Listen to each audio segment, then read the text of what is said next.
This is Maz Amjad, and you are watching my YouTube channel, 15 Minutes with Maz. Today we have another guest.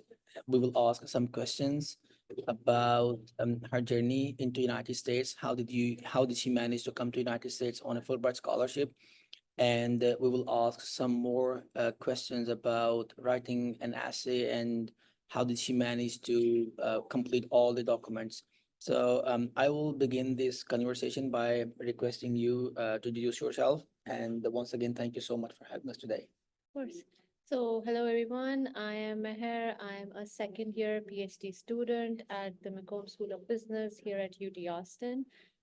So, I did my master's on Fulbright a couple of years ago, and that was my first introduction to the US. Yeah, it's been nice.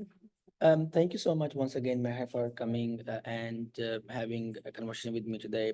Can you please walk us through your journey specifically from the very beginning to end of your Fulbright scholarship? Sure. Seems like a lifetime ago, but let me try to recall. So I believe I started this preparation when I was in my third year of undergrad, and I was aiming to go. So I started this, you can say, 2 years before I actually wanted to come to the US. So 2014 is when I started preparation, early mid 2014, and then 2016 is when I actually came. So when you think about the Fulbright scholarship, the first question that comes to mind is that what are the requirements for it? So the first thing that you should know is that it does require a GRE, it does require a personal statement, it does require study objectives, it requires 3 letters of recommendation, and it requires a transcript, of course, and a degree if you're later admitted to the program. So that those are the basic requirements. So once I had those basic requirements sorted out, I kind of prioritized in terms of what was most important. And I feel like the GRE is the biggest the GRE is the biggest stumbling block that I feel that everyone must, like, if you don't have a particular GRE score, your chances of being admitted into the program are lower. So I would recommend people to start with that. So I started with that. I started preparing for the GRE sometime in May, June 2014 till like August. August is when I took the exam. So kind of like 2, 3 months is the timeline for the GRE. Took the exam, and then I started thinking of what I wanted to write in my personal statement. So August 2014 is when I took the GRE, and then I actually applied for the Fulbright scholarship in May. So you can imagine that those are the months that it took me to write the statement, write the objectives. So that's the overall uh, bird's eye view of what I did for the Fulbright program. Can you please tell us about the threshold limits for GRE and TOEFL required for Fulbright? Right. So as I mentioned that there are two portions, the verbal as well as the cont, both are 170, so it amounts to a total of 340. On average, what I've seen across the years is that anyone who has over a 310 is usually safe. Having said that, if you have a score lower than 310, it does not mean that you will not get the scholarship. It depends. The Fulbright scholarship is not an academic scholarship. It's an exchange scholarship. And even if you see it on their website, they are pretty clear in saying that. So, I mean, one has to be mindful of that. So if you're, let's say, applying for an engineering degree, it is better if you have a higher quantitative score. And if you're applying for, say, a more like social science type degree, then it's better for you to have a higher verbal score. The total score they say is 310. And if you're so I do personally know people who have gone on engineering programs and have lower quantitative scores, as in the math portion scores, and they've had to take the exam again on the request of Fulbright. Do you have any, like, if we break down qual into quant in both sections, do you have any threshold, any specific range? So if a reviewer falls in a category getting 165 versus 170 in quant versus in qual.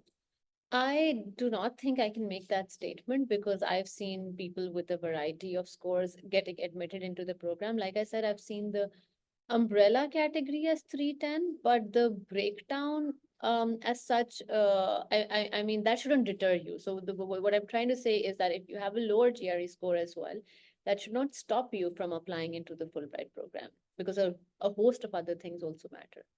In terms of TOEFL, we know there are four sections: speaking, listening, writing, and listening. In your experience, what is the threshold for TOEFL also? Again, so for TOEFL and Fulbright, so for Fulbright, by the way, when you are applying, you do not need to take a TOEFL. You only need to take a TOEFL if you have been called in for the interview. So if you do take a TOEFL ahead of time, great, good for you, but you're not required. So in terms of, what is the minimum score for TOEFL? I feel like the minimum score is what is minimum for most universities, because at the end of the day, Fulbright is applying to universities on your behalf, right? So I believe they say over 100 is safe in general, but then like there are section minimum. So I guess what you should do is that when you plan to apply into a Fulbright program, you might have a certain list of universities in mind. It's better that you go to those universities' websites and see what are their minimum TOEFL requirements, and that will help you know what your target score should be. So that's my take. But 100 is safe. Great. Meher, again, I really appreciate your time and sharing your knowledge with Course. us. In terms of importance and ranking of the documents, sometimes it's very challenging for any prospective students to understand what are the most important documents, right? Sometimes people say GPA does not matter at all. In your experience, what are the most important documents required for Fulbright scholarship?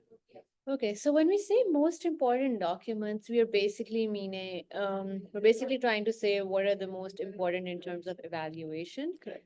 And I feel that your metric, FSC/O level, A level scores, and your GPA and your GRE are the most important documents. But I will caution and I will say that it having a low GPA, having a low GRE should not deter you from applying into the scholarship, should not stop you, because the Fulbright is not an academic scholarship, it is an exchange scholarship. So you can still get it if you do well on the other metrics that I've talked about just now. So how would you rank the documents? So can you just please list all the documents, or list all the required documents for the I Fulbright? can list the documents in terms of ranking. If even Fulbright doesn't release like a formula. So like I said earlier, what you're required to submit are your O level, A level. I think your OA levels are required. Your GPA for sure. That is your transcript that is required. Your GRE is required, and then your 3 letters of recommendation. Yes, these are the documents that you have to submit, and then what you have to write are your personal statement as well as study objectives. So 2 documents there, and the rest are academic in nature, and your recommendations.